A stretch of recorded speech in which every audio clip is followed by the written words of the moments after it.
जय हिंद दोस्तों। क्लाइमेक्स गुरुकुल्स में आपका स्वागत है। मैं हूं राहुल कुमार। आज से हम लोग भूगोल का सीरीज स्टार्ट करेंगे। डेली बेस पर हम लोग भूगोल चलेंगे। भारत का भूगोल, फिर विश्व का भूगोल, ऐसे करके हम लोग बारी बारी से हम लोग पढ़ेंगे, है ना। आइए आज हम लोग भारत का भूगोल का परिचय देखते हैं कि भारत क्या है, भारत कहाँ किस क्षेत्र में पड़ता है, विश्व में भारत के क्या स्थान है ना। भारत का भूगोलिक क्षेत्र क्या है, सबको हम लोग बारी बारी से समझते हैं। आइए हम लोग देखते हैं भारत का भूगोल। भारत का भूगोल चलिए, पहला चीज़ हम लोग भारत के बारे में जानते हैं कि भारत का भूगोल।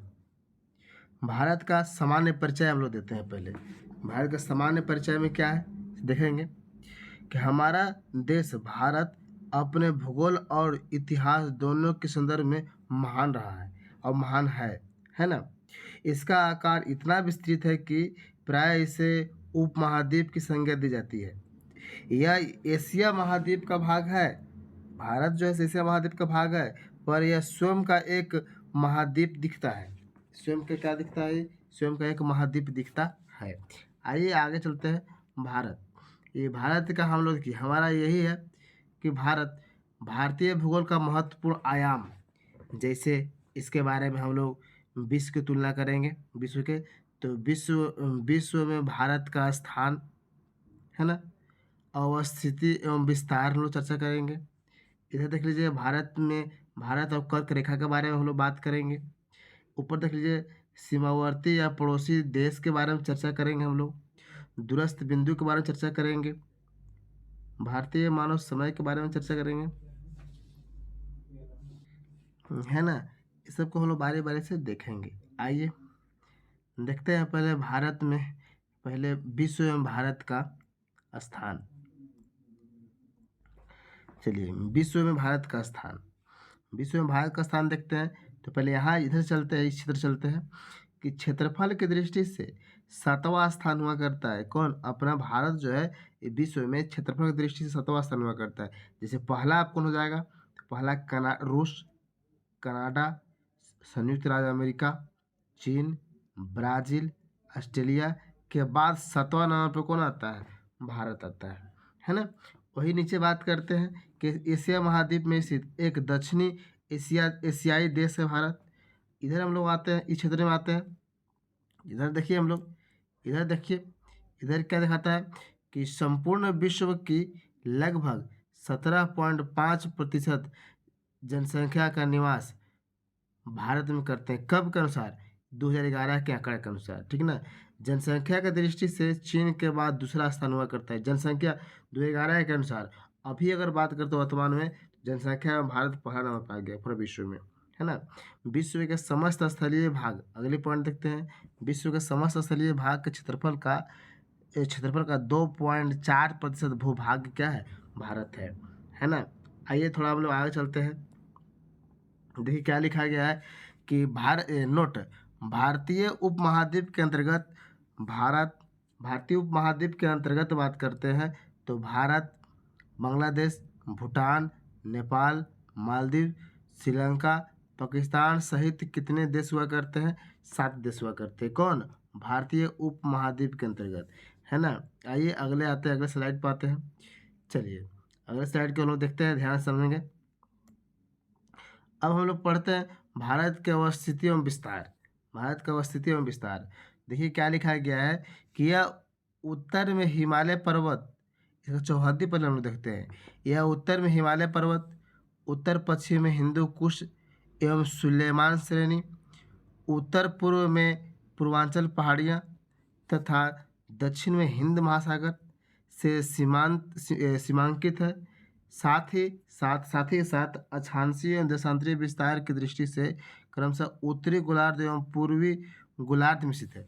उत्तरी गोलार्ध एवं पूर्वी गोलार्ध में स्थित है।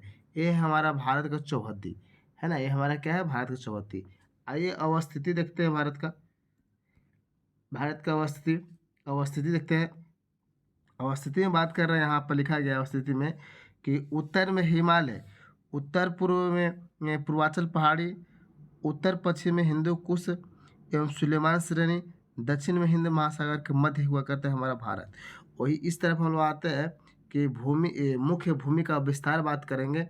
उत्तर से दक्षिण में चलेंगे हम लोग। जैसे ये आपका भारत है, मान लीजिए कि आपका भारत, ये हमारा भारत है। तो उत्तर से दक्षिण चलेंगे, मैंने ऊपर से हम लोग नीचे आएंगे तो 3200 कितना है, 3214 किलोमीटर। अब पूर्व से कहने जाएंगे, पश्चिम जाएंगे तो 2933 किलोमीटर है हमारा भारत, है ना। यहाँ तक समझने में कोई दिक्कत। वही बात करते हैं, नीचे देखिए कि भौगोलिक आकृति अनियमित चतुष्कोणीय हमारा भारत हुआ करता है। इसका कुल क्षेत्रफल बात करते हैं भारत का, तो 32,87,263 वर्ग किलोमीटर में है। 32,87,263 वर्ग किलोमीटर में हमारा भारत है। वही अब आते हैं विस्तार के बारे में बात करेंगे भारत का। तो भारत यहाँ पर लिखा गया है कि भारत अक्षांशीय एवं देशांतरीय विस्तार की दृष्टि से क्रमशः उत्तरी गोलार्ध और दक्षिणी गोलार्ध में स्थित है। उत्तरी गोलार्ध, दक्षिणी गोलार्ध में। ये क्या बोल रहा है समझ लेते हैं। ये आपका देखिए, यह हमारा एक ग्लोब है। क्या है हमारा ग्लोब? तो ये आपका विषुवत रेखा है। इधर से हमको पड़ता है, इधर उत्तरी गोलार्ध हो गया, इधर दक्षिणी गोलार्ध हो गया। तो इधर पड़ जाता है, यहाँ पर भारत पड़ता है। तो अब ऐसे हम देशांतर खींचते हैं लाइन ऐसे, तो यहाँ से आपको पूरब पड़ता है, जबकि इससे पड़ता है उत्तर में। कोई दिक्कत यहाँ तक ला? तो यही आपको यहाँ बोल रहा है कि भारत अक्षांशीय और देशांतरीय विस्तार की दृष्टि से उत्तरी गोलार्ध एवं पूर्वी गोलार्ध में स्थित है। ठीक है। भारत की मुख्य भूमि दक्षिण से उत्तर में 8 डिग्री 4 मिनट उत्तरी अक्षांश से 37 डिग्री 6 मिनट उत्तरी अक्षांश एवं पश्चिम से पूर्व 68 डिग्री 7 मिनट पूर्वी देशांतर से 97 डिग्री 25 मिनट पूर्वी देशांतर के मध्य विस्तृत है हमारा भारत, है ना। वही नीचे क्या लिखा है कि अक्षांशीय विस्तार के बारे में बात करेंगे तो उत्तरी गोलार्ध में स्थित हुआ करता है हमारा भारत। वही देशांतीय विस्तार में बात करेंगे तो पूर्वी गोलार्ध में हुआ करता है हमारा भारत। आइए भारत में कर्क रेखा के बारे में बात करते हैं। भारत में कर्क रेखा, है ना। भारत में कर्क रेखा, भारत एवं कर्क रेखा। तो भारत और कर्क रेखा के बारे में बात कर रहे हैं। चलिए थोड़ा सा और ऊपर लेकर चलते हैं। ये देखिए भारत और कर्क रेखा। तो भारत में कर्क रेखा की बात करेंगे तो पहली बात कि भारत के 8 राज्य से गुजरती है। कौन कौन सा राज्य? भारत के 8 राज्य से कर्क रेखा गुजरती है। कौन कौन सा राज्य है? जैसे यहाँ पर गुजरात, राजस्थान, मध्य प्रदेश, छत्तीसगढ़, झारखंड, पश्चिम बंगाल, त्रिपुरा और मिजोरम। 8 राज्य से होकर गुजरती है ना। वही इस तरफ हम चलते हैं तो कर्क रेखा का गुजरना भारत के लगभग मध्य से गुजरती है। कर्क रेखा जो है गुजरती है लगभग भारत के मध्य से गुजरती है। वही बगल में बात करते हैं इधर कि कर्क रेखा का 2 बार विभाजित करती है। तो कौन सा नदी है? तो माही नदी जो है कर्क रेखा का 2 बार विभाजित करती है। कितने बार? 2 बार विभाजित करती है। वही हम लोग इस तरफ आते हैं 22 या 21 जून को सूर्य के उत्तरायण का स्रोत बिंदु हुआ करता है ना, स्रोत बिंदु हुआ करता है। वही संबंधित अक्षांश के बारे में बात करते हैं तो विषुवत रेखा के उत्तर में स्थित 23.5 डिग्री उत्तरी अक्षांश में पड़ता है हमारा कर्क रेखा, है ना। विषुवत रेखा से उत्तर में स्थित, जैसे ये हमारा ग्लोब है। क्या है? ग्लोब। तो ग्लोब को इसे बारी बारी से बांटते हैं तो ये आपको 0 डिग्री हुआ करता है। यहाँ से ऊपर चलते हैं तो ये आपको 23.5 डिग्री, कितना? 23.5 डिग्री। और नीचे भी आएंगे तो नीचे भी 23.5 डिग्री, है ना, 23.5 डिग्री। तो विषुवत रेखा से ऊपर का जो उत्तर में 23.5 है इसको बोलते हैं कर्क रेखा, जबकि विषुवत रेखा से नीचे दक्षिण में आते हैं इसको बोलते हैं मकर रेखा। तो हमारा जो भारत है वो उत्तर में पड़ता है, कर्क रेखा का समीप होता है। तो यहाँ पर लिखा गया विषुवत रेखा के उत्तर में स्थित 23 डिग्री 30 मिनट उत्तरी अक्षांश में हमारा भारत पड़ता है। समझने में कोई दिक्कत यहाँ तक ना? चलिए थोड़ा और आता है नीचे।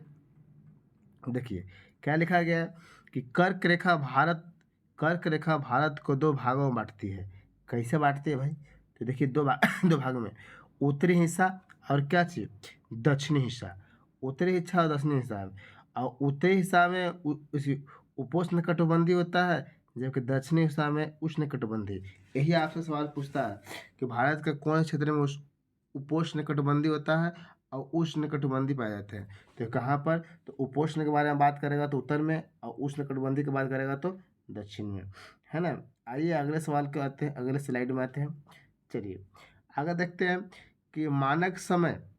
देखिए अब हम लोग हेडिंग देखते हैं। अब मानक समय के बारे में हम लोग बात करते हैं, है ना। भारतीय मानक समय, भारतीय मानक समय के बारे में बात करते हैं। तो ये आपको चित्र के माध्यम से बताया गया है बारी बार से। तो भारतीय मानक समय के बारे में देखते हैं। जैसे पहले पॉइंट लेके चलते हैं, ये अन्य नाम इसको क्या बोला जाता है, तो परमाणिक मध्यांतर रेखा, परमाणिक मध्यांतर रेखा, ठीक है। इधर चलते हैं तो भारतीय मानक समय जो होते हैं, भारतीय मानक समय 82.5 डिग्री पूर्व देशांतर से लिया जाता है। 82.5 डिग्री मतलब कि 82 डिग्री 30 मिनट है ना, तो 82.5 डिग्री लेंगे, ठीक है। 82.5 डिग्री पूर्व देशांतर से लिया जाता है हमारा मानक समय। अंतर्राष्ट्रीय लिखल है कि भारतीय मानक समय। वही इस स्लाइड में आते हैं, 82.5 डिग्री पूर्वी रेखा उत्तर प्रदेश में प्रयागराज, मिर्ज़ापुर आदि स्थानों से गुजरता है, ठीक ना। आदि स्थानों से गुजरने वाला कौन रेखा है, तो 82.5 डिग्री रेखा, है ना। आगे आते हैं, इधर देखते हैं गुजरात तथा अरुणाचल प्रदेश के स्थानीय समय में लगभग 2 घंटे का अंतर होता है। यही मानक समय है। देखिए ये आपका भारत है, क्या है, मान लेते हैं भारत है, नहीं भारत अच्छा से बनाएंगे कि, चलिए मान लेते हैं ये हमारा भारत है।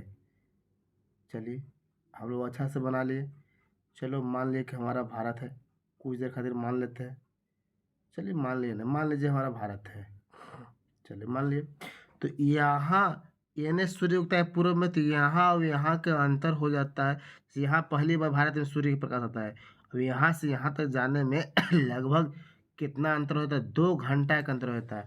वही बोल रहा है कि गुजरात और अरुणाचल प्रदेश के मध्य स्थानीय समय का लगभग 2 घंटा का अंतर होता है। ये अंतर बताने का काम कौन करता है, तो यही है आपको ये भारतीय मानक समय, है ना। अब इस तरफ आते हैं, भारतीय मानक समय की यामोत्तर रेखा 82.5 पूर्व देशांतर तक है, ठीक है। भारत के 5 राज्य से गुजरती है। मानक समय जो है भारत के 5 राज्य से गुजरती है। जैसे कर्क रेखा के बारे में बात की 8 राज्य से, उसे मानक समय जो है भारत के कितने राज्य से गुजरती है, तो 5 राज्य से।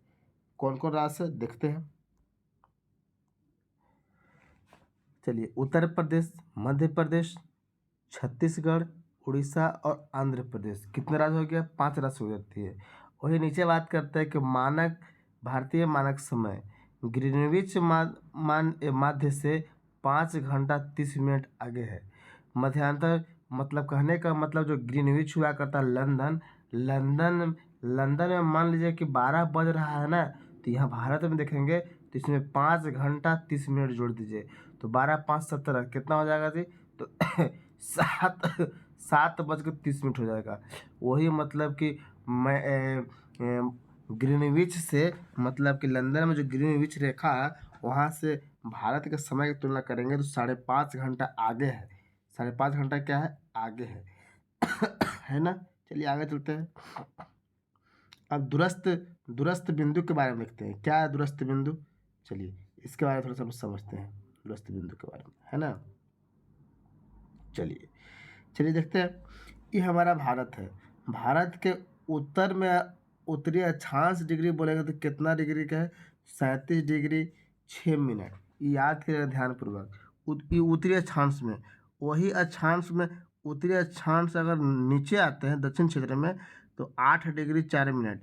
ये मुख्य भूमि है, यहाँ तक ला मुख्य भूमि, ठीक है। मुख्य भूमि है मतलब कि यहाँ से सटा हुआ सब यहाँ से यहाँ तक ला है। वही पूर्व में बात करते हैं, पूर्व में यहाँ तो पूर्वी देशांतर 97 डिग्री 25 मिनट। अब पूर्वी देशांतर के बाद इधर पूर्वी देशांतर इधर दक्षिण भारत के दक्षिण में आते हैं तो 68 डिग्री 7 मिनट। आपको ऐसा लगता होगा कि यहाँ भी उत्तर है, यहाँ भी उत्तर, तो कैसे हो गया, यहाँ तो उत्तर तो यहाँ दक्षिण होना चाहिए, ऐसा कुछ नहीं है। देखिए समझते हैं। चलिए जैसे हम मान लीजिए एक ग्लोब हमारा है, तो ग्लोब में इधर से अगर पूरा उत्तर है, इधर क्या है, दक्षिण है, ठीक है। उत्तर है दक्षिण है, ठीक है। यहाँ से हम लोग यहाँ से यहाँ 0 डिग्री है विषुवत रेखा, इसको बोलते हैं हम विषुवत रेखा, भूमध्य रेखा, जीरो लाइन से इसी को बोलते हैं, है ना, इक्वेटर इसी को बोलते हैं। यहाँ से ये आपको ढेर सारी लाइन खींचा गया है, गैस लाइन खींचा गया है। तो इससे ऊपरे है से उत्तरी अक्षांश में करता है और नीचे का दक्षिणी अक्षांश। तो भारत जो है इससे ऊपर ही ना है, तो ऊपर ही यहाँ पर भारत है। तो यहाँ से चाहे नीचे है चाहे ऊपर आइए, अब उत्तरे में पड़ता है उत्तरे में पड़ता है, समझ गए। यही चलते यहाँ पर लिखा गया है ना। अब आइए इस तरफ आते हैं, वही चीज़ यहाँ पर दिखाया गया है, वही चीज़ यहाँ पर दिखाया क्या दिखाया गया है, ध्यान से देखेंगे। वही चीज़ यहाँ पर दिखाया गया है, जैसे लिखा गया है कि इंदिरा कॉल ये लद्दाख में, मतलब कहने का मतलब कि हमारा जो भारत है, भारत का सबसे उत्तरी बिंदु है, भारत का सबसे उत्तरी बिंदु वो इंदिरा कॉल है, जो कहाँ पड़ता है, लद्दाख में। वही भारत के सबसे दक्षिणी बिंदु के बारे में आते हैं। तो नीचे आइए, भारत का सबसे दक्षिणी बिंदु देख लीजिए यहाँ पर, भारत का सबसे दक्षिणतम बिंदु है क्या, मतलब यहाँ तक भूमि सटा हुआ दक्षिणतम बिंदु क्या, तो कन्याकुमारी, केप कॉमरिन, तमिलनाडु भारत की मुख्य भूमिका है ना। तमिलनाडु जी केप कॉमरिन जो है ना, कन्याकुमारी कहाँ तमिलनाडु में पड़ती है, तो भारत के मुख्य भूमिका है। और वही अगर हम यहाँ बात करते हैं, एक क्षेत्र यहाँ पड़ता है अंडमान निकोबार में क्षेत्र पड़ता है, ये भी भारत का हिस्सा है, लेकिन अभी दक्षिण में है। यदि इसको बोला जाता है दक्षिणी बिंदु बोला जाता है, जबकि जो सटा हुआ है उसको दक्षिणतम बिंदु बोला जाता है ना। दक्षिणी बिंदु कितना है, तो 6 डिग्री 45 मिनट है ना। ये कहाँ पर पड़ता है, थोड़ा देख लीजिए, Indira point great Nicobar, Indira point great Nicobar के पास पड़ता है ना। ये आपको उत्तर और दक्षिण के देख लिए। अब वही आते हैं पूरब पश्चिम के बारे में। तो पूरब में है, यहाँ पड़ता है, यहाँ पर पूरब में वो किबुथु अरुणाचल प्रदेश में पड़ता है। वही यहाँ पर हम बात करते हैं गुजरात और क्षेत्र में, दक्षिण में, तो पश्चिम में, तो पश्चिमी बिंदु है गुहार मोती, जो कहाँ पड़ता है, गुजरात में पड़ता है। ये हम लोग बिंदु या दूरस्थ बिंदु के बारे में हम लोग देख लिए। आइए आगे देखते हैं थोड़ा सा यहाँ पर क्या लिखा गया है। लिखा गया है कि सुदूर उत्तरी लद्दाख में जाते हैं, उत्तर में जो लद्दाख है वहाँ जानते हैं जाते हैं, तो राज्यों एवं राज्य एवं संघ राज्य क्षेत्र में सर्वाधिक सुदूर स्थित है। मतलब कहने का मतलब सुदूर स्थित कहने का मतलब अंडमान और निकोबार द्वीप समूह, ये जो उत्तरी में मैंने अंतिम बिंदु में हम लोग जा रहे हैं, तो लद्दाख वाला में पड़ता है, और अंतिम बिंदु दक्षिण में आता है तो कहाँ पड़ता है, इस क्षेत्र में पड़ता है। यही कहने का मतलब इसमें है। आइए अगले पॉइंट को आते हैं। चलिए वो वहाँ तक हम लोग समझ गए। चलिए अब हम लोग आते हैं अगला हेडिंग देखते हैं, क्या हेडिंग दिया गया है। तो हेडिंग दिया गया है सीमावर्ती या पड़ोसी देश। हम लोग बड़ी कुछ देख लिए, आप देख रहे हैं सीमावर्ती या पड़ोसी देश के देखेंगे हम लोग। लिखा गया है कि जहाँ दो या दो से अधिक देशों की सीमाएं मिलती है उसे सीमावर्ती देश कहते हैं। क्या कहते हैं, सीमावर्ती देश कहते हैं। आइए हम लोग भारत और भारत के पड़ोसी देश के बारे में अच्छे से हम लोग समझते हैं। जैसे ऊपर लिखा गया है कि 2 प्रकार के सीमा होते हैं। कितने प्रकार के सीमा होते हैं, 2 प्रकार के। एक प्राकृतिक सीमा होते हैं, एक मानव द्वारा बनाए जाते हैं, है ना। अब प्राकृतिक कहने का मतलब पर्वत पहाड़ से बन गया, और मानव द्वारा कहने का मतलब कि ऐसी रेखा खींच दिया गया, ऐसी लाइन खींच दिया गया, बाउंड्री बना दिया गया, है ना। आइए इधर देखते हैं, इधर क्या कह रहा है, इधर क्या कह रहा है कि भारत को 2 भागों में बांटा गया है, भू सीमा और द्वीप क्षेत्रों सहित तट रेखा। मतलब कि भारत के पूरा भूमि के बारे में बात कर रहा है, और भारत में जो अंडमान निकोबार समूह है वो सब क्षेत्र को लेकर बात कर रहा है ना। तो भू सीमा के बारे में बात करेंगे तो 106.7 किलोमीटर है भू सीमा, गोले, है ना। वही द्वीप क्षेत्र सहित तट रेखा करके चलेंगे तो 7516.6 किलोमीटर पड़ता है गोले घूम के, है ना। चलिए आगे देखते हैं। चलिए वही हम लोग इधर देख लेते हैं। कुल मिला के हमको ये चीज़ को हम लोग देख रहे हैं, इस चीज़ को हम लोग देख रहे हैं, है ना। चलिए थोड़ा सा बड़ा कर लेते हैं। चलिए यहाँ पर लिखा गया है कि स्थलीय सीमा के बारे में बात करते हैं। तो एक तरफ आपका देश दिया गया, एक तरफ दिशा, एक तरफ देश लिखा है। जैसे उत्तर में बात करेंगे तो स्थलीय सीमा चीन और नेपाल के साथ साझा करता है कौन, तो हमारा भारत, है ना। और वही उत्तर पश्चिम में बात करेंगे, उत्तर पश्चिम तो अफगानिस्तान हुआ करता है, जो 106 किलोमीटर साझा करता था, अभी भी है, लेकिन उसका पूर्ण रूप से लागू नहीं किया गया है, लेकिन 106 किलोमीटर साझा करता है। आगे बताएंगे किलोमीटर सब। और पश्चिम में बात करते हैं तो पाकिस्तान हुआ करता है, पूर्व में बांग्लादेश और म्यांमार हुआ करता है, उत्तर पूर्व में कौन है? भूटान है। समझ में आया यहाँ तक? ला हमारा देश का क्षेत्र देख लीजिए, चौहदी देख लिए।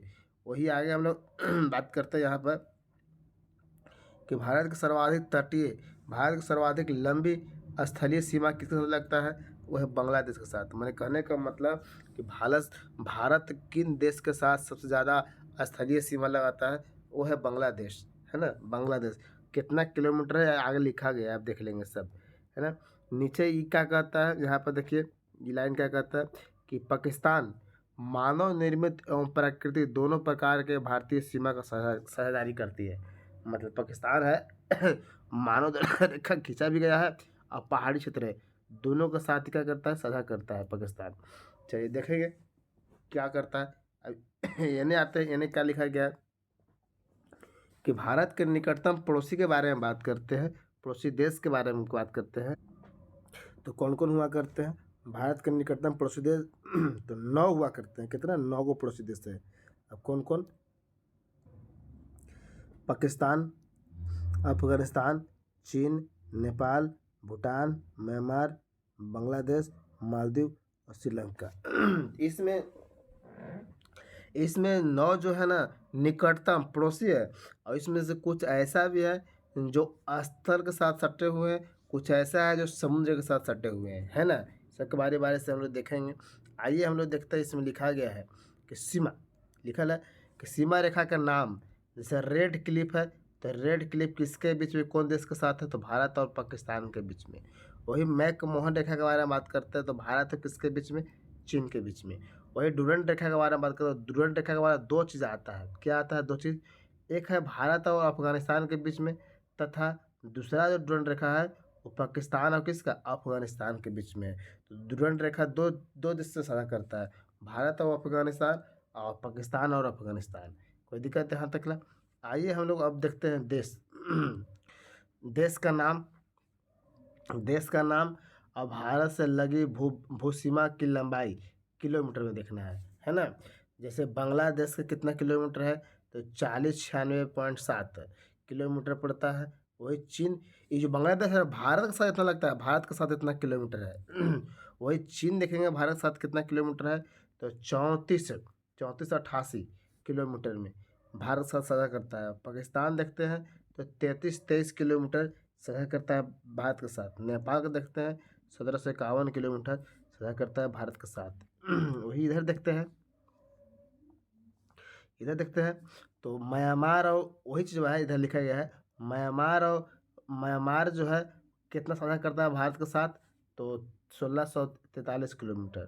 भूटान के बारे में देखते हैं तो 699 किलोमीटर साझा करता है। और वही अफगानिस्तान के बारे में बात करते हैं तो कितना है? 106 किलोमीटर। तो अब कुल देख लीजिए कुल कितना हो गया, कुल जोड़ने के बाद आ रहा है 15,106.7 किलोमीटर। सभी देश, भारत है ना जो पड़ोसी देशों के साथ साझा करता है। कोई दिक्कत? सबसे कम सबसे कम के बारे में बात करेंगे तो अफगानिस्तान है जो भारत के साथ। दूसरा कम के बारे में बात करेंगे तो क्या है? तो आपका भूटान है ना। आइए अब निष्कर्ष यहाँ से क्या निकलता है, आपको निष्कर्ष क्या निकलता है देखते हैं। लिख रहा है कि भारत हर तरह से विविधता का देश है, संस्कृति, अर्थव्यवस्था और यहाँ तक कि भारत के परिदृश्य में विविध तत्व है, सभी एक ही भूभाग पर है। भारत की भौतिक विशेषता की विस्तृत श्रृंखला देश को एक संपूर्ण अध्ययन का विषय बनाती है। वास्तव में भारत के पास हर वह संभव परिदृश्य है जो पृथ्वी के पास हुआ करता है। कोई दिक्कत? आइए अगले स्लाइड में हम लोग आते हैं। चलिए अगले स्लाइड में देखते हैं। अगला स्लाइड की हेडिंग क्या दिया गया है यहाँ पर देखेंगे कि भौतिक विभाजन, भारत का भौतिक विभाजन, है ना। भौतिक विभाजन क्या हुआ करता है देखिए, लिखा गया है कि भारतीय उपमहाद्वीप उचावच के दृष्टिकोण से विभिन्न स्थलाकृतियों का अनोखा मिश्रण है। यह विभिन्न समयांतरालों पर हुए भूगर्भीय हलचलों या बाह्य कारकों का सम्मिलित परिणाम है। चलिए अब आगे देखते हैं हम लोग। यहाँ लिखा गया है, यहाँ पर देखते हैं कि भारत की भूगर्भीय संरचना।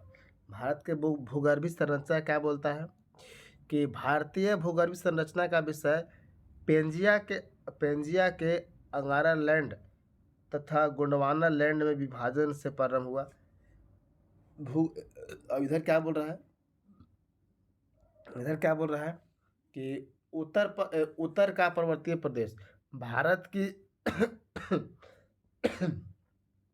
भारत की उत्तरी सीमा पर विस्तृत हिमालय भूगर्भीय रूप से युवा एवं बनावट के दृष्टिकोण से नवीन वलीय पर्वत श्रृंखला है। यह पश्चिम पूर्व दिशा में सिंधु नदी से लेकर ब्रह्मपुत्र नदी तक फैला हुआ है। जिसे अब यहाँ देखेंगे, ये जो बोलता है कि अंगारा लैंड और गोंडवाना लैंड, तो यही आपको अंगारा लैंड है, अंगारा लैंड और गोंडवाना लैंड। ये आपको पेंजिया का विभाजन होता है। जैसे तिथि सागर जो हिमालय वर्तमान में रहा है, वहाँ पर तिथि सागर हुआ करता है, उससे हमारा भारत का भौगोलिक क्षेत्र का निर्माण होता है ना। आगे देखते हैं, आगे विस्तार से लिखा गया है, थोड़ा सा देख लेते हैं। देखिए यहाँ पर लिखा गया है कि हिमालय का भौतिक विभाजन। क्या लिखा है? हिमालय का भौतिक विभाजन। हिमालय को हम लोग, ये हमारा हिमालय है, हिमालय का भौतिक विभाजन। हिमालय है बृहद महान हिमालय, हिमालय के लघु हिमालय के बारे में पढ़ेंगे, ट्रांस हिमालय पढ़ेंगे, बाह्य हिमालय जो शिवालिक भी बोला हुआ जाता है, सबको हम लोग बारी बारी से पढ़ेंगे। तो यहाँ पर ट्रांस हिमालय से पहले हम लोग थोड़ा सा इन्हें देख लेते हैं। क्या इधर दिखा रहा है? इधर बोल रहा है कि पूरा चुंबकत्व अध्ययन की एक शाखा। जैसे भारतीय में जब दिख रहे हैं, इधर देखते हैं कि प्राचीन भूविज्ञानिक घटनाओं के अध्ययन में सहायता करते हैं पुरातत्व। अच्छे, इधर चट्टानों अवसादों के निर्माण के समय संरक्षित गुणों का अध्ययन। अच्छे, इधर देखते हैं पृथ्वी के चुंबकीय क्षेत्र का अध्ययन। अच्छे, अल्फ्रेड वेगनर के महाद्वीपीय विस्थापन सिद्धांत को परिणामित करने के लिए आधार बनाया गया। अच्छा, ये चीज़ हम लोग यहाँ पर देख लिए। थोड़ा सा और देख, किसके बाद देखेंगे इस साइड में लिखा गया है भारत के प्राकृतिक प्रदेश। भारत का प्राकृतिक प्रदेश में क्या क्या हम लोग को देखना है। तो देखिए यहाँ पर पहला क्या लिखा गया है, पहला कि उत्तर का पर्वतीय प्रदेश।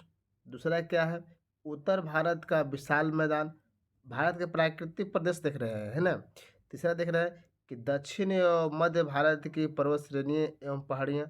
चौथा देख रहे हैं पर्वत चोटी। पांचवा क्या देख रहे हैं, घाटियाँ। छठा क्या देख रहे हैं, घाटियाँ। छठा देख रहे हैं दर्रे। और सातवां क्या देख रहे हैं, हिम रेखा का हिमनद। आठवां पठार। नौवां तटीय भाग। और 10वां क्या है, तो द्वीप समूह। इतना से हमारा पूरा भारत के प्राकृतिक स्रोत है, जो दिखा 10 से क्या हमारा प्राकृतिक स्रोत है। आइए हम लोग इधर आते ट्रांस हिमालय के ज़माना में आते हैं। चलिए ये ट्रांस हिमालय देखिए, ट्रांस हिमालय बारी बार से सबके बारे में पढ़ेंगे, है ना। तो ट्रांस हिमालय के बारे में देखते हैं क्या है कि ट्रांस हिमालय को पार हिमालय भी कहा जाता है। क्या कहा जाता है, पार हिमालय भी कहा जाता है। इसका निर्माण तेथी सागर के अवसाद में वलन के फलस्वरूप हुआ है। तेथी सागर में अचानक ये क्या हो गया कि हमारा जो क्या बोलते हैं, हमारा भारत जो है वो हमारा एशिया का जो क्षेत्र में आता है, लेकिन वास्तव में पहले एशिया में था नहीं, वो अफ्रीका का भाग हुआ करता है।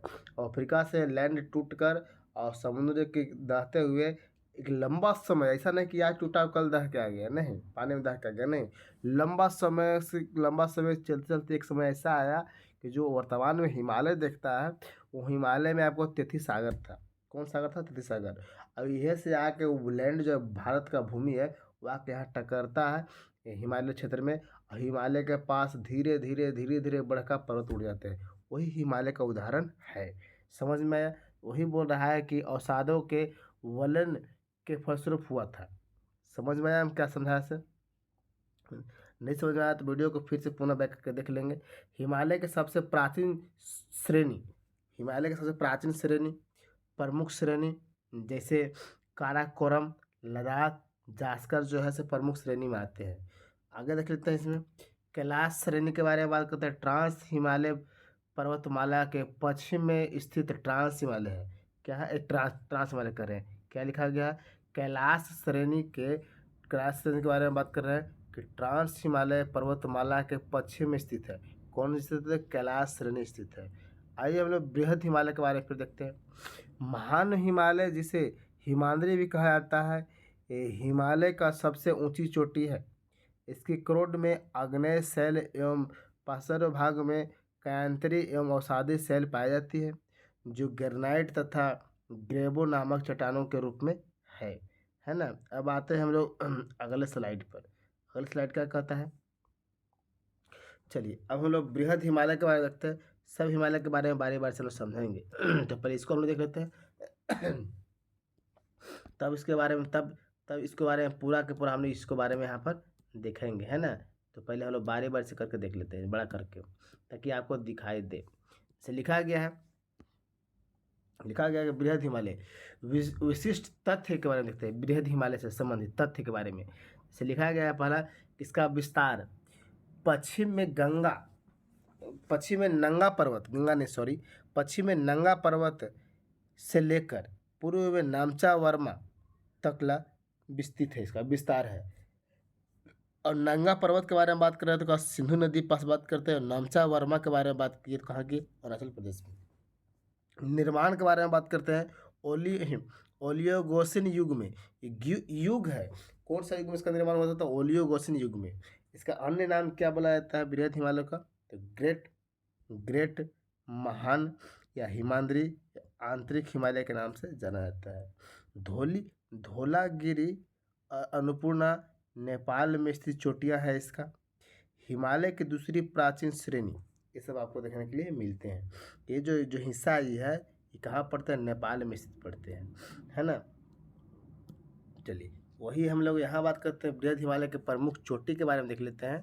तो प्रमुख चोटी तो माउंट एवरेस्ट 8848.86 मीटर ऊंचाई, नेपाल एवं चीन द्वारा घोषित विश्व की सर्वोच्च चोटी है। नेपाल और चीन के द्वारा घोषित किया गया ही कि विश्व का सर्वोच्च चोटी है। वही देखते हैं माउंट गॉडविन ऑस्टिन भारत की सबसे ऊंची चोटी है, जो लद्दाख में पड़ती है। लद्दाख कहाँ? भारत में पड़ती है।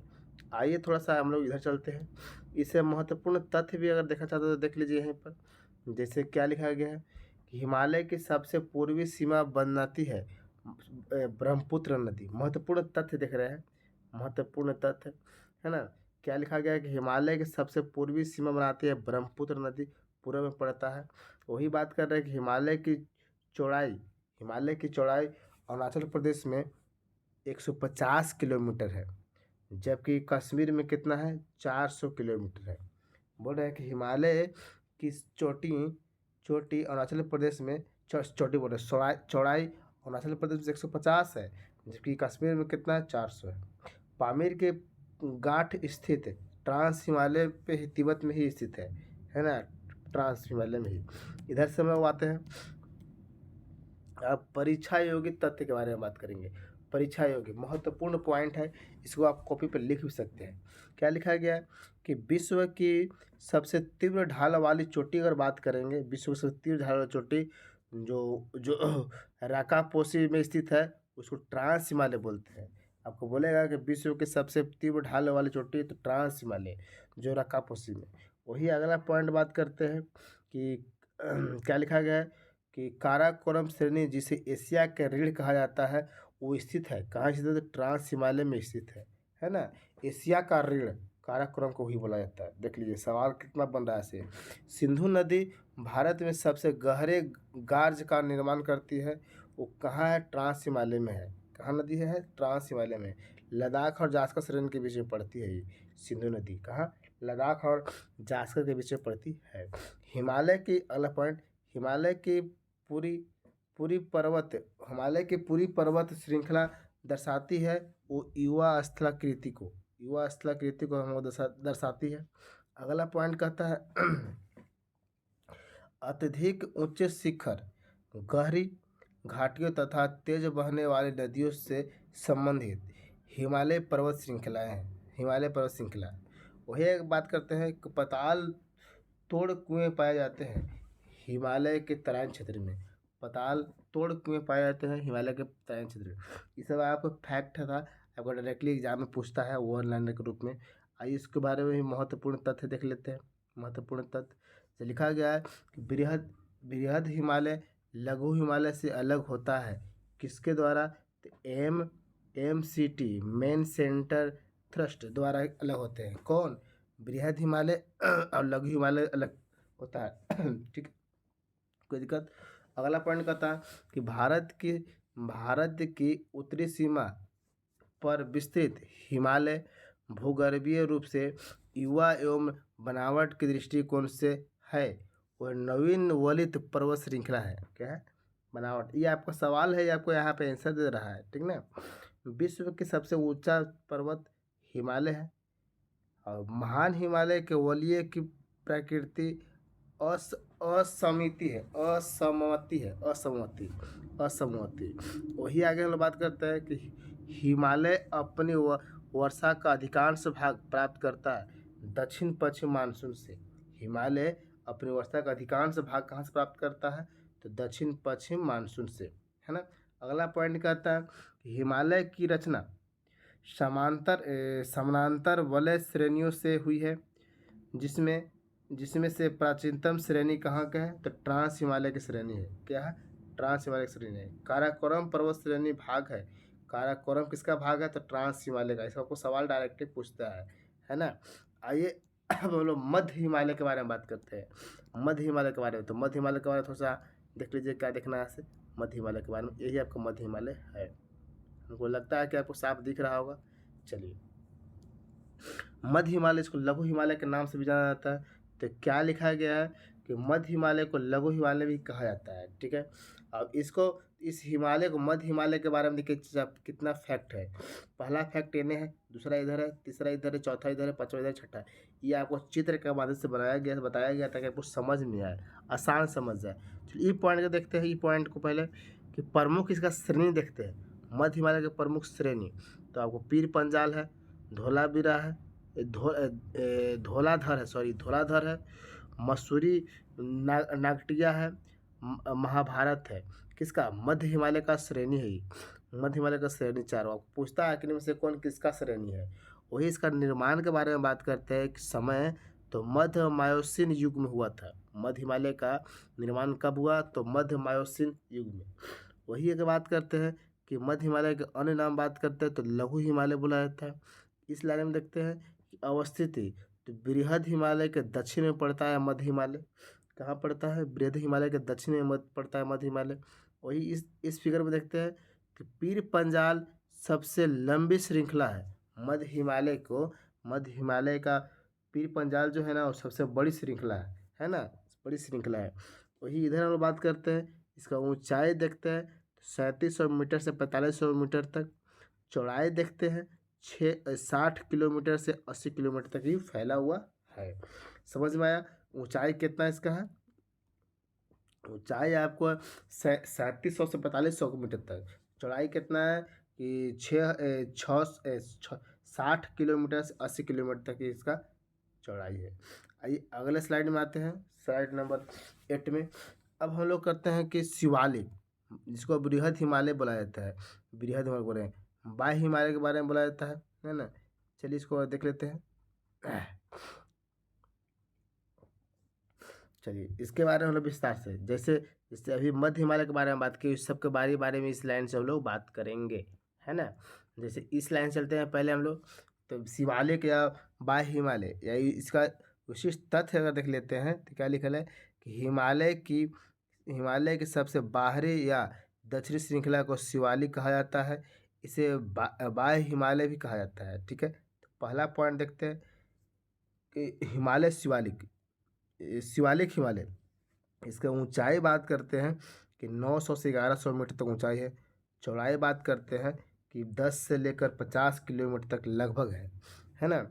इसका निर्माण के अगर बारे में बात करेंगे, देखिए एक आपको टेबल बनाया गया है, पिछला भी बताया गया लाइन से ही, इसको भी लाइन से बनाया गया, आप एक जगह लिख सकते हैं। इसका निर्माण बात करते हैं कि शिवालिक या बाह्य हिमालय को, तो प्लायोसीन युग में है। इसका अन्य नाम क्या करते हैं तो नवीन हिमालय के नाम से जाना जाता है शिवालिक को ही। शिवालिक शिवालिक हिमालय की सबसे गहरी बाहरी श्रृंखला है। क्या है? हिमालय की सबसे बाहरी श्रृंखला है शिवालिक, है ना। और कुछ कुछ प्रसिद्ध दून हुआ करता है शिवालिक में, जैसे देहरादून, कोटली दून, पाटली दून, ये दून हुआ करते हैं। दून क्या है इसे आगे बताया गया है ना। इधर देखते हैं, विस्तार देखते हैं कि पश्चिम में पाकिस्तान के पोटवार बेसिन से लेकर पूर्व में असम के दिहांग तकला विस्तृत है। पूर्व में असम से दिहांग तकला स्थित है। आइए अगला स्लाइड में आते हैं।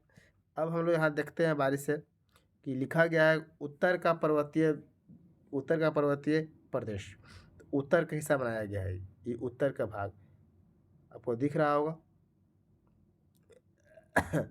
उत्तर, चलिए हमारा भारत के उत्तरी क्षेत्र में है। जैसे यहाँ पर लिखा गया है कि पामीर का पठार ग्रंथि, ठीक ना। इधर आपको पड़ता है हिंदुकुश पर्वत, जबकि इस तरफ देखते हैं तो कुनलुन श्रेणी है, कुनलुन श्रेणी। और देखिए भारत का है, भारत में अगर देखते हैं ये लाइन देखते हैं तो काराकोरम श्रेणी होता है। काराकोरम के बाद लद्दाख दिले है, लद्दाख के बाद जास्कर दिले है, जास्कर के बाद पीर पंजाल दिले है, पीर पंजाल के बाद शिवालिक है। यही चीज़ है कि आपको क्रम सजाने के लिए बोलता है, उत्तर से दक्षिण के क्रम सजाने के लिए, या दक्षिण से उत्तर के लिए क्रम सजाने के लिए, है ना। तो पहला क्या है तो काराकोरम, लद्दाख, जास्कर, पीर पंजाल, शिवालिक। यहाँ पर बात करते हैं तो कैलाश पर्वत का श्रेणी हुआ करता है, कैलाश पर्वत श्रेणी। यहाँ पर एक लाइन दिखाया गया है, ये लाइन जो गया है, ये लाइन है कामेत पर्वत। अब यहीं पर नंदा देवी पर्वत है, यहीं पर आपको नंदा देवी उत्तराखंड में पड़ता है। जैसे यहाँ पर लिखा गया है बहादुर कि देखो यही क्रम सजा के लिखा गया है ना, यही चीज़ों को हम यहाँ पर सजा के लिख दिए हैं, है ना। आइए थोड़ा सा इधर देखते हैं, इस तरफ देखते हैं। पूर्वी क्षेत्र में क्या कहता है कि ये देखो, ये जो लाइन जो आपको दिख रहा है, ये लाइन आपको डफला पहाड़ी है। यहाँ पर देखते हैं तो नामचा पर्वत है जो हिमाचल प्रदेश में पड़ता है। ये लाइन जो दिख रहा है, ये लाइन आपको मिसमी पहाड़ी है। और उसके नीचे हम लोग इस लाइन को ऐसे देखते हैं, इस लाइन को ऐसे, तो यहाँ पर आपको है पटकाई पहाड़ी, ये आपको देखने के लिए मिल रहा है। तो क्या है नागा पहाड़ियाँ। यहाँ पर मिजोरम पड़ता है, मिजो पहाड़ियाँ। यहाँ आपको पड़ता है मेघालय में पड़ता है। तो क्या है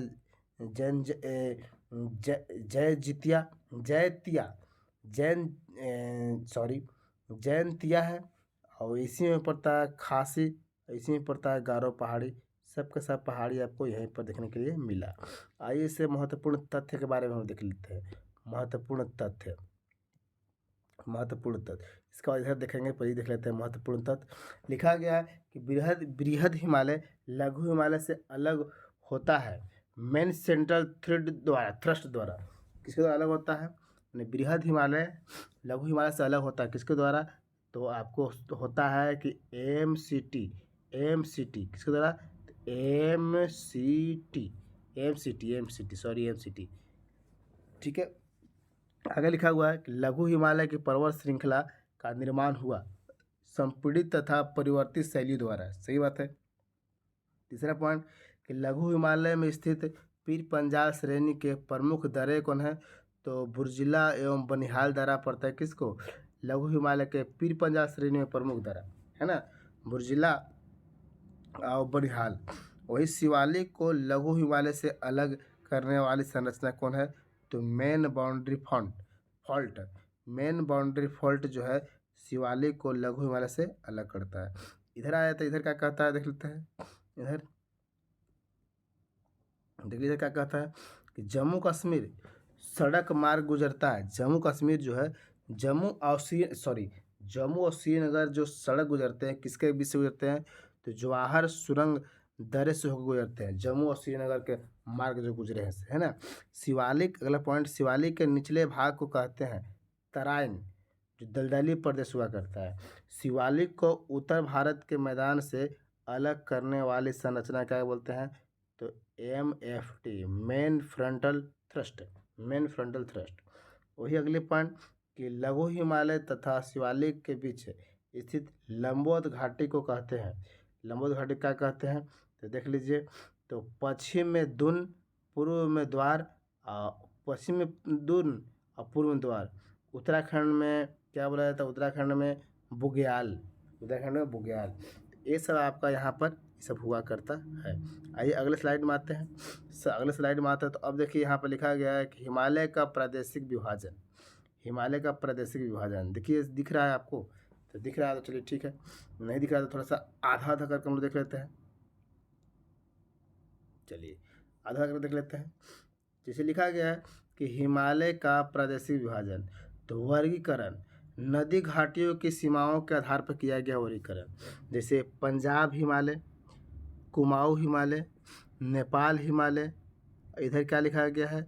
असम हिमालय। क्या लिखा गया? असम हिमालय। और सबको हम लोग बारी बारी से बांटेंगे, है ना।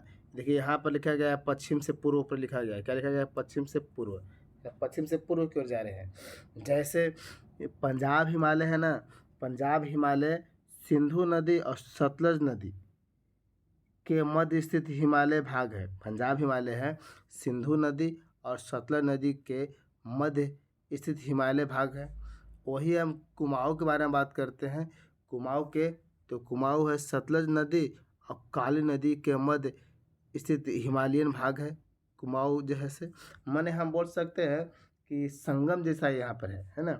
वही नेपाल हिमालय जो कह रहा है तो काली नदी और तीस्ता नदी के बीच स्थित हिमालय भाग है। वही बगल में हम लोग आते हैं तो असम वाला में तीस्ता से कहाँ? दिहांग नदी। देखिए बढ़ रहा है कि नहीं?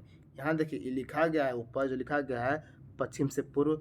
देखिए अभी कौन आया? सिंधु और सतलज। इसमें सतलज और कौन? काली। इसमें काली और तीस्ता, तो अगला तीस्ता और क्या? दिहांग नदी। बढ़ा कि नहीं बढ़ा है? इधर बढ़ा कि नहीं बढ़ा? बढ़ा। तो इसको आप लोग लिख लेंगे। आगे आते हैं, अब परीक्षा संबंधित कुछ फैक्ट पढ़ते हैं। परीक्षा संबंधित कुछ फैक्ट, चलिए इसको बड़ा करते हैं। परीक्षा योग्य तथ्य, जैसे लिखा गया है जो ही पढ़े उसी के बारे में दिया गया है। क्या दिया गया है कि कुमाऊं हिमालय की सबसे ऊंची चोटी का नाम क्या है? तो नंदा देवी बोला जाता है कुमाऊं हिमालय का। कुमाऊं हिमालय के पश्चिमी और पूर्वी भाग को कहते हैं क्रमशः गढ़वाल हिमालय और कुमाऊं हिमालय कहते हैं, है ना। वही अगला पॉइंट है कि कुमाऊं हिमालय के प्रमुख चोटी क्या है? तो प्रमुख चोटी 3-4 गो है। जैसे बद्रीनाथ की दुल्हनिया वाला चोटी है, केदारनाथ के भगवान जी वाला चोटी है, त्रिशूल है, गंगोत्री है, नंदा देवी है। किसका चोटी का उदाहरण है? प्रमुख चोटी है तो कुमाऊं का प्रमुख चोटी है। वही आगे बात कर लेते हैं कि भीमताल तथा सातताल झीलों का स्थित है नैनीताल उत्तराखंड में। भीमताल और सातताल का हिमाचल पर्यावची मध्य हिमालय का है। हिमाचल पर्यावची किसका है? तो मध्य हिमालय का है। इधर देख लेते हैं, इधर लिखा गया है कि हिमालय की सबसे पूर्वी सीमा बनाने वाली नदी को बोलते हैं, क्या चीज बोलते हैं? तो ब्रह्मपुत्र नदी हिमालय की सबसे पूर्वी सीमा बनाती है। जबकि दूसरा पॉइंट क्या कहता है? असम हिमालय विस्तृत। असम हिमालय कहाँ तक विस्तृत है? कहने का मतलब ये है तो तिब्बत, सिक्किम, असम, अरुणाचल प्रदेश तथा भूटान तक विस्तृत है ना। वही नेपाल हिमालय संबंधित प्रमुख चोटी कौन है? नेपाल हिमालय संबंधित तो धौलागिरी, अन्नपूर्णा, मनसालू और गौरीशंकर, माउंट एवरेस्ट, ये नेपाल हिमालय से संबंधित है। समझ में आया यहाँ तक? अगला ये बोल रहा है, क्या बोल रहा है? हिमालय की सबसे पूर्वी चोटी नामसा पर्वत कहाँ स्थित है? तो तिब्बत वाला क्षेत्र में जो अरुणाचल प्रदेश की सीमा के निकट है। अरुणाचल प्रदेश सीमा के निकट है। आइए हम लोग थोड़ा सा कुछ और पढ़ लेते हैं। उत्तर भारत का विशाल मैदान। उत्तर भारत का विशाल मैदान पढ़ने के लिए थोड़ा सा हम लोग यहाँ पर देखते हैं क्या लिखा गया है। लिखल क्या है से चलिए बोल रहा है कि उत्तर भारत का विशाल मैदान विस्तृत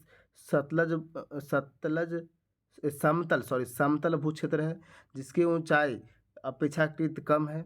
यह भारतीय हिमालय के अक्ष के समानांतर पूर्व से पश्चिम में विस्तृत है ना। अब यहाँ पे लिखा गया है, देखिए कि यहाँ लिखा गया है कि उत्तरी भारत का विशाल मैदान।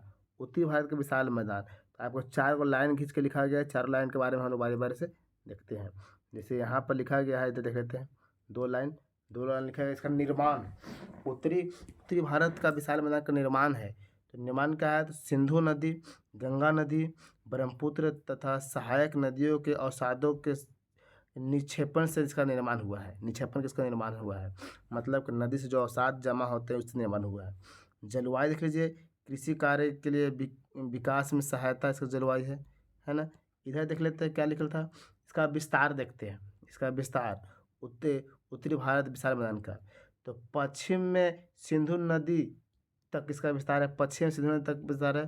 पूर्व में ब्रह्मपुत्र नदी तक लंबाई है। पश्चिम से पूर्व इसके विस्तार के बारे में बात करते हैं तो 3200 किलोमीटर लंबाई। अगर चौड़ाई बात करेंगे तो लगभग 150 से 300 किलोमीटर। इसका औसत ऊंचाई बात करते हैं समुद्र तल से लगभग 50 से 150 किलोमीटर तक है ना। आइए हम लोग आज हम लोग इसका आज लास्ट क्लास आज यहाँ तक पढ़ेंगे। चलिए इसको क्लियर कर लेते हैं हम लोग। क्या लिखा गया है कि उत्तर भारत के मैदान का विभाजन, उत्तर भारत के मैदान का विभाजन है एक उचावच एवं भौतिक आधार पर और प्रादेशिक आधार पर।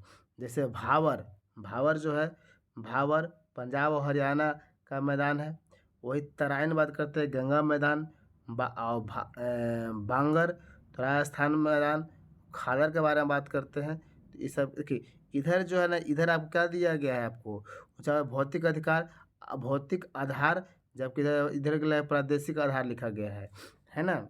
वही इधर हम लोग बात करते हैं, क्षेत्र में बात करते हैं दोआब बोलते हैं दो नदियों को भूभाग को दोआब बोला जाता है।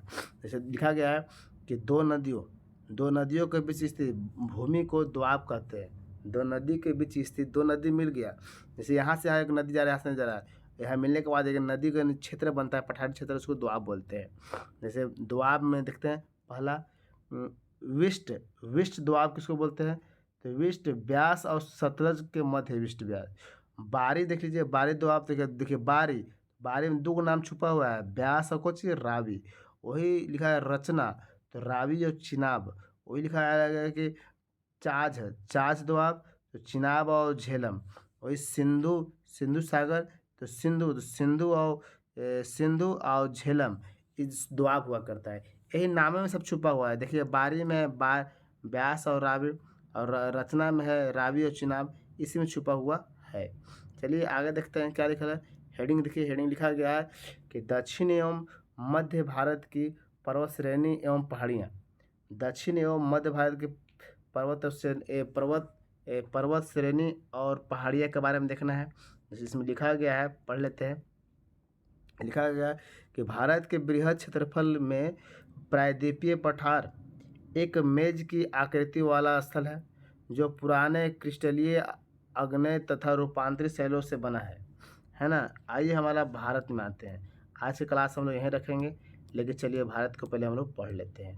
देखिए हमारा ये भारत है, तो भारत में आप लाइन बाय लाइन देख सकते हैं। चलिए इसको थोड़ा सा छोटा कर देते हैं, आप स्क्रीनशॉट लगा लेंगे, इसको, है ना।